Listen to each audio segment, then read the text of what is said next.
حضرت عائشہ صدیقہ رضی اللہ تعالیٰ عنہ فرماتی ہیں ایک عورت تھی اور اسے نبی پاک صلی اللہ تعالیٰ علیہ وسلم نے وہ کلمہ پڑھ کے مسلمان ہوئی، مدینہ طیبہ آ گئی تو حضور نے مسجد نبوی شریف میں اس کے لیے مکان ایک سادہ سا کمرہ ساتھ مسجد کے بنوا دیا، وہیں رہنے لگی۔ اکثر وہ سیدہ طیبہ کے پاس آتی تو حضرت عائشہ صدیقہ رضی اللہ تعالیٰ عنہ فرماتی ہیں وہ بڑی باتیں سناتی اور آخر میں کہتی وہ ہار والا دن بھی بڑا عجیب دن تھا اور میرے رب کی قدرتوں کا دن تھا، وہ بھی بڑا عجیب دن تھا۔ سیدہ عائشہ صدیقہ رضی اللہ تعالیٰ عنہ ایک دن فرمانے لگی کہ تو ہار والے دن کا بڑا ذکر کرتی ہے، وہ کیا دن تھا؟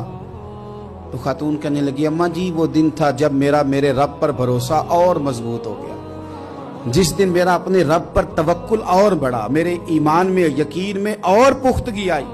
کہنے لگی میں ایک گھر کی کنیز تھی، نوکرانی تھی،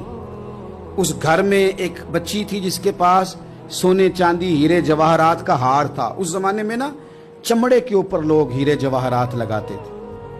کئی دفعہ سرخ رنگ کے چمڑے پہ لگائے جاتے تھے، وہ بچی پہنتی تھی تو کہتی ہوں بچی کے اس نے اتار کے رکھا یا اس سے گرا وہ ہار تو چیل اسے اٹھا کے لے گئی گوشت سمجھ کے اور میرے سامنے اٹھا کے لے گئی۔ گھر والوں نے مجھ سے پوچھا، یہ بخاری میں موجود ہے، گھر والوں نے پوچھا مجھ سے کہ وہ ہار کہاں ہے تو میں نے کہا چیل اٹھا کے لے گئی۔ گھر میں کچھ چوری ہو جائے تو سب سے پہلا الزام کس پہ لگتا ہے؟ ملازمین پہ۔ کہتے انہوں نے مجھے بڑا مارا، بڑی تکلیف تھی، حتیٰ کہ میری شرمگاہ تک کی تلاشی لی، میری عزت اتنی خراب کی میں بتا نہیں سکتی۔ میں نے اپنی زندگی میں ایک واقعہ دیکھا، ایک امیر گھر میں چوری ہو گئی، ملازم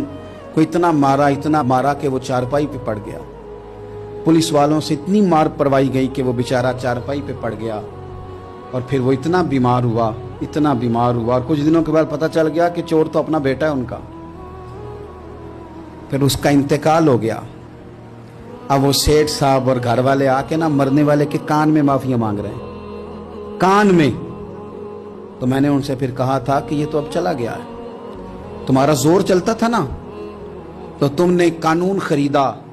اور تم نے اسے جتنا ہو سکا تم نے اسے مار پڑوائی، تمہارے پاس جو عدالتیں تھی تم نے وہاں کاروائی کی، اب ایک عدالت قیامت کے دن لگے گی۔ یہ کمزور تھا نا، کچھ کر نہیں سکا۔ میرے نبی پاک صلی اللہ علیہ وسلم نے فرمایا سن لو، اگر سینگ والی بکری نے بغیر سینگ والی بکری کو تکلیف دی ہوگی نا تو قیامت کے دن اسے بھی بدلہ دینا پڑے گا کہ تیرے پاس سینگ تھے اور تو نے اسے مارا تھا۔ وہ خاتون عرض کرتی ہے سیدہ عائشہ کی خدمت میں کہ مجھے بڑا مارا، مجھے تکلیف دی، میں کہہ رہی تھی کہ میرے سامنے چیل لے گئی ہے پر وہ نہیں مان رہے تھے، اماں جی انہوں نے مجھے بڑا مارا۔ حضرت عائشہ صدیقہ کہتی ہیں پھر کیا ہوا؟ کہنے لگی اماں جی جب کوئی میرا مددگار نہ رہا، مجھے تکلیف دے رہے تھے، رسوا کر رہے تھے، تو میں نے اپنے رب سے مدد چاہی، میرے رب کی طرف میں نے توجہ کی، میں نے کہا مالک اب تو ہی میرا مددگار ہے۔ کہتی ہے وہ مجھے مار رہے تھے تو وہ چیل جو ہار لے گئی تھی وہی لے کے واپس آ گئی اور ہمارے سروں کے قریب لا کے اس نے جب اس ہار کو پھینکا وہ مجھے چھوڑ کے سائیڈ پہ ہوئے، وہ میری بے گناہی جان گئے، لیکن آپ کو بتاؤں اس دن سے میرا اپنے رب پر یقین اور بڑھ گیا۔ مجھے سمجھ آ گئی کہ جب انسان پورا ٹوٹ جاتا ہے اور جب کوئی چاروں جانب اس کا مددگار نہیں ہوتا تو رب تو ہوتا ہے نا، اللہ تو اس کا مددگار ہوتا ہے نا، وہ تو پھر اپنے اس بندے کی مدد کرتا ہے نا، پھر وہ تو توانائی دیتا ہے نا، وہ تنہا نہیں چھوڑتا، وہ تو آنسوؤں والوں کے آنسوؤں پہ بڑا کرم فرماتا ہے، وہ تو قسم پرسی